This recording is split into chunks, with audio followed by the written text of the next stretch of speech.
Hey guys, welcome back to another video. आप सभी का स्वागत है आपका अपने सीजी जॉब स्टॉल चैनल पर। तो चलिए वैकेंसी के बारे में बात करते हैं। ये वैकेंसी बहुत पहले आउट हुआ था।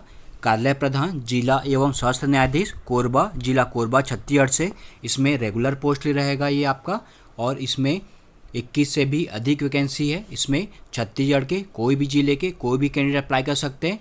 कैसे, कहाँ अप्लाई करना है, वीडियो को एंड तक देखिए, आपको पूरा डिटेल मिलने वाला है। अगर आपको ये पसंद आता है प्लीज़ एक लाइक कीजिएगा और जिस भी कैंडिडेट को ज़रूरत होगी इन तक वीडियो को जरूर शेयर कीजिएगा। और ऐसे लेटेस्ट अपडेट पाने के लिए हमारे चैनल को सब्सक्राइब रखें, क्योंकि यहाँ सबसे लेटेस्ट सबसे ऑथेंटिक वीडियो अपलोड की जाती है। And other to other YouTube channel आप कंपेयर करके चेक भी कर सकते हो। तो जैसा कि आपको पता है आचार संहिता लगा हुआ है, जिसकी वजह से अभी वैकेंसी आना बंद हो गया है।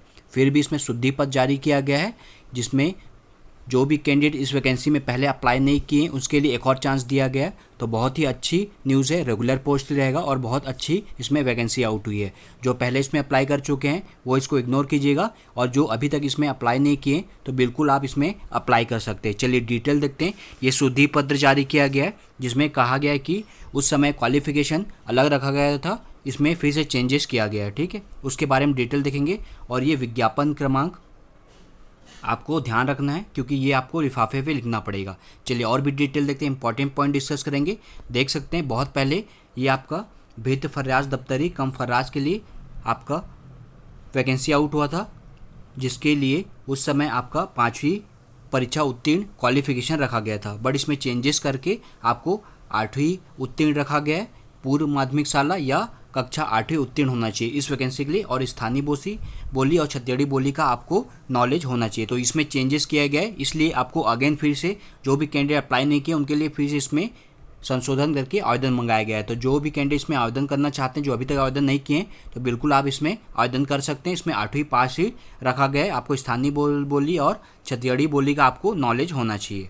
ठीक है, और देख सकते हैं भित्त फर्राज दफ्तरी कम फर्राज पद के लिए आपको 12वीं तक ही क्वालिफिकेशन रखा गया। अगर आप 12वीं के ऊपर हैं, ग्रेजुएट हैं, तो आप इस वैकेंसी के लिए एलिजिबल नहीं रहेंगे। ठीक है, तो ये सिर्फ वैकेंसी 12वीं तक जो कैंडिडेट पढ़े हैं ये उनके लिए। अगर 12वीं के बाद आप कॉलेज भी किए हैं तो आप इसके लिए एलिजिबल नहीं होंगे। ठीक है, उसके बाद आकस्मिक निधि से कलेक्टर दर में भी वैकेंसी आउट हुई है, उसके लिए आपको 10वीं पास से अधिक नहीं होना है। तो उसके लिए भी आपको 10 पास आउट ही मांगा गया है। अगर 10 पास आउट के ऊपर होंगे तो आप इसमें अप्लाई नहीं कर सकते। चलिए बाकी और डिटेल देखते हैं, इंपॉर्टेंट पॉइंट डिस्कस करेंगे इस वैकेंसी से रिलेटेड। देख सकते हैं इसमें आपको जो भित्त और आकस्मिक निधि से वेतन प्राप्त करने वाले कर्मचारी के लिए इसमें चयन कैसे रखा गया है। अगर 5 गुना तक आवेदन प्राप्त होने पर सभी कैंडिडेट को कौशल परीक्षा बुलाया जाएगा।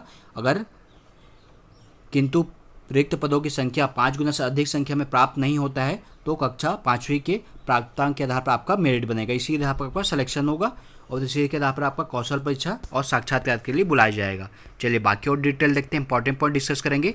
और देख सकते हैं ये बहुत पहले निकला था, इसका डेट भी निकल चुका था। अगेन इसमें संशोधन करके शुद्धि पत्र जारी करके इसका डेट भी जारी कर दिया गया है। ठीक है, तो देख सकते हैं भित्त फर्राज दफ्तरी कम फर्राज और आकस्मिक निधि, जिसमें चौकीदार वाटरमैन स्वीपर के लिए इसमें आपको स्पीड पोस्ट या रजिस्टर डाक के माध्यम से भेजना है। इसका लास्ट डेट रखा गया है 24/4/2024 शाम के 5 बजे तक आपको आवेदन करना है। फिर से आवेदन इसमें कर सकते हैं। ठीक है, और जो भी कैंडिडेट पहले आवेदन करे हैं और अगेन फिर से इसमें आवेदन कर रहे हैं तो फिर आपका ये वाला आवेदन स्वीकार नहीं किया जाएगा, पहले वाले को आपका देखा जाएगा। ठीक है, चलिए बाकी और डिटेल देखते हैं। जो भी कैंडिडेट अभी तक अप्लाई नहीं किए होंगे उस बार का, तो फिर से आप इसमें अप्लाई कर सकते हैं। देख सकते हैं विज्ञापन क्रमांक दिया गया, इसको ध्यान से देखिएगा, इसको आपको फॉर्म में लिखना है। ठीक है, लास्ट डेट मैंने बता दिया है 24/4/2024 रहेगा। रजिस्टर डाक स्पीड पोस्ट के माध्यम से रहेगा। चलिए वैकेंसी देखते कौन कौन सी है।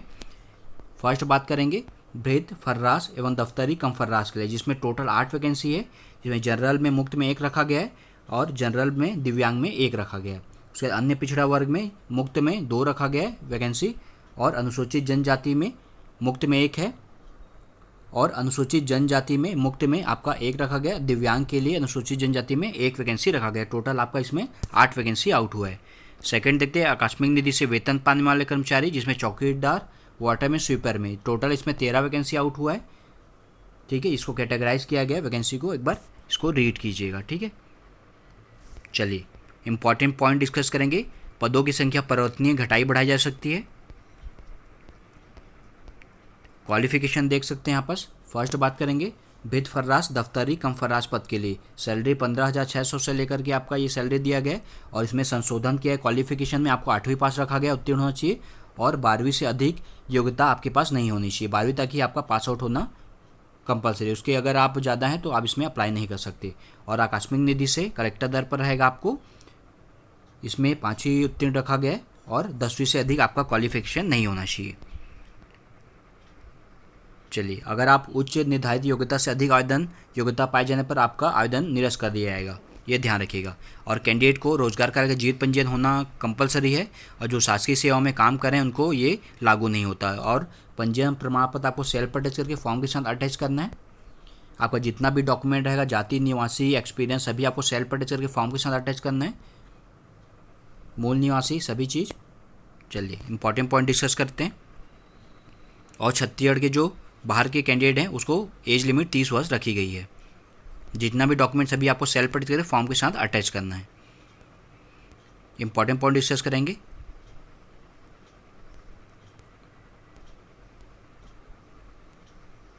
देख सकते हैं भित फर्राश और दफ्तरी कम फर्राश के लिए 3 वर्ष का परीक्षा अवधि रखा गया है। परिसमाप्त हो गया, फिर भी उनके हिसाब से रहेगा ये। प्रथम, द्वितीय, तृतीय से आपको 70, 80, 90% सैलरी दे होगा, रेगुलर पोस्ट के लिए रहेगा ये। चलिए, बाकी और डिटेल देखते हैं। आपको सही से जानकारी देना है, कोई भी गलत जानकारी नहीं देना है। जो भी कैंडिडेट शासकीय निगम मंडल उपक्रम में काम कर रहे हैं तो आपको NOC नो ऑब्जेक्शन सर्टिफिकेट भी अटैच करना पड़ेगा सेल्फ अटैच करके। और आपको एज लिमिट के लिए 5वीं, 8वीं, 10वीं इनमें से कोई या जन्म प्रमाण पत्र आपको सेल्फ अटैच करके फॉर्म के साथ अटैच करना पड़ेगा। कैसे आवेदन करना है, जैसे मैंने बताई दिया, आपको फॉर्म मिल जाएगा, अच्छे से आपको फिल करना है। जितना डॉक्यूमेंट है, जाति, निवासी, आपका क्वालिफिकेशन, एक्सपीरियंस सभी आपको सेल्फ अटैच करके बंद लिफाफे में आपको स्पष्ट रूप से आवेदित पद का नाम ये रहेगा, आपको लिखना पड़ेगा। और लिफाफा के बाएं ओर, जैसे लिफाफा रहेगा उसके बाएं ओर आपको विज्ञापन क्रमांक और दिनांक आपको लिखना कंपलसरी है। और वर्ग आपको स्पष्ट रूप से लिखना पड़ेगा, ठीक है। तो मैंने बता दिया विज्ञापन क्रमांक कहाँ है, वो आप उसको चेकआउट कर लीजिएगा, ठीक है। देख सकते हैं लिफाफे के बाएं ओर विज्ञापन क्रमांक तथा दिनांक का एवं वर्ग का स्पष्ट रूप से आपको उल्लेखित करना कंपलसरी है, ठीक है। और आपको स्पीड पोस्ट से रजिस्टर्ड डाक के माध्यम से भेजना है, अन्य कोई माध्यम से स्वीकार नहीं किया जाएगा। किस एड्रेस पे भेजना है, जिला और शासन न्यायाधीश कोरबा, ये पिन नंबर दिया गया, इस एड्रेस पे आपको भेजना है। चलिए, बाकी और डिटेल देखते हैं। आवेदन पत्र में जो आपको चस्पा फोटो स्व प्रमाणित होना चाहिए, बिना हस्ताक्षर, और फोटो में आपको विचार नहीं किया जाएगा। और ऐसे कैंडिडेट जो एक से अधिक पद के लिए आवेदन करना चाहते हैं तो आपको अलग अलग आवेदन करना पड़ेगा, एक में मान्य नहीं होगा। और पहचान के रूप में आपको आधार कार्ड, वोटर ID कार्ड या ड्राइविंग लाइसेंस या पैन कार्ड आपको फॉर्म के साथ अटैच करना है, सेल्फ अटैच करके। कोई भी गलत जानकारी नहीं देना है, ठीक है। और भृत्य फर्राश दफ्तरी कम फर्राश के लिए कौशल परीक्षा 20 अंक की होगी। और आकस्मिक निधि से वेतन पाने वाले कर्मचारी के लिए आपका कौशल परीक्षा भी 20 अंक होगा, ठीक है। और दोनों पद के लिए 5 गुना तक आवेदन प्राप्त होने पर कौशल परीक्षा बुलाया जाएगा। अगर 5 गुना से अधिक नहीं प्राप्त होता है तो 5वीं के मेरिट के आधार पर आपका सिलेक्शन होगा और उसके लिए आपको 8वीं के, ठीक है, दोनों के लिए सेम वही रहेगा। और जिस भी कैंडिडेट का 5वीं ग्रेडिंग सिस्टम है तो अपने स्कूल जाइए, वहाँ से स्व प्रमाणित करा के आपका जितना भी परसेंटेज बनता है वह सभी चीज़ आपको करके जमा करना पड़ेगा, ये खुद की जिम्मेदारी रहेगी आपकी। चयन सूची, वेटिंग लिस्ट भी रखा गया, 1 साल के लिए रहेगा, ठीक है। चलिए, बाकी डिटेल देखते हैं। www.ecode.government.in/korba इस पर अपडेटेड रहेगा, जो भी अपडेट आएगा उसी देखने को मिलेगा। एडमिट कार्ड से रिलेटेड जो भी अपडेट रहेगा आपको इसी को देखने मिलेगा, ठीक है। कौशल परीक्षा के समय आपका जितना भी मूल प्रमाण पत्र रहेगा, ओरिजिनल सभी आपको उनको दिखाना पड़ेगा। उसके बाद आपको कौशल परीक्षा में बैठने दिया जाएगा और चयन होने पर आपका जितना भी डॉक्यूमेंट आप अटैच करेंगे सभी आपको दिखाना पड़ेगा। और चिकित्सा बोर्ड से आपको फिटनेस सर्टिफिकेट भी देना पड़ेगा, पुलिस वेरिफिकेशन भी कराना पड़ेगा सिलेक्शन होने के बाद। वेबसाइट पर अपडेट रहेगा, प्रवेश पत्र वहीं से डाउनलोड कर सकेंगे आप, अलग से कोई भी कार्यालय द्वारा आपको नहीं भेजा जाएगा। आपको उस वहाँ से निकालिएगा, उसको फिल कीजिएगा, रंगीन फ़ोटो उसमें चिपकाइएगा जो किए रहेंगे, सेल्फ अटैच कीजिएगा। और एक पहचान पत्र के साथ आपको 1 घंटा पहले आप उसमें पहुँच सकते हैं, ठीक है। चलिए, बाकी डिटेल देखते हैं। इसके लिए कोई भी यात्रा भत्ता और भी भत्ता दे नहीं होगा आपको, अपने खर्चे पे आपको जाना पड़ेगा, ठीक है। और इसमें दावा आपत्ति भी कर सकते हैं 7 दिन के भीतर। आपको ये वेबसाइट पे अपडेट रहेगा, जो भी अपडेट आएगा आपको इसी को देखने मिलेगा। निराकरण के पश्चात भी इसी पे आपको अपडेट मिलेगा। देख सकते हैं कैंडिडेट कौशल परीक्षा के लिए निर्धारित तिथि में प्रवेश पत्र के प्रारूप को स्वयं भरकर आपको पौषवार परीक्षा के दिन 1 घंटा पहले आपको पंजीयन हेतु उपस्थित होना पड़ेगा, 1 घंटा पहले आपको जाना पड़ेगा। ठीक है, चलिए बाकी डिटेल देखते हैं। ये फॉर्म मिल जाएगा हमारे टेलीग्राम पे, लिंक डिस्क्रिप्शन पे ज्वाइन हो जाइए। ठीक है, और जिस भी कैंडिडेट को ज़रूरत होगी इन तक वीडियो को जरूर शेयर कीजिएगा। और जो भी कैंडिडेट अभी तक इसमें अप्लाई नहीं किए तो बिल्कुल आप, एक और चांस मिला है आपको, बिल्कुल इसमें आप अप्लाई कर सकते हैं। तो चलिए आज कितना ही, thank you so much watching, take care.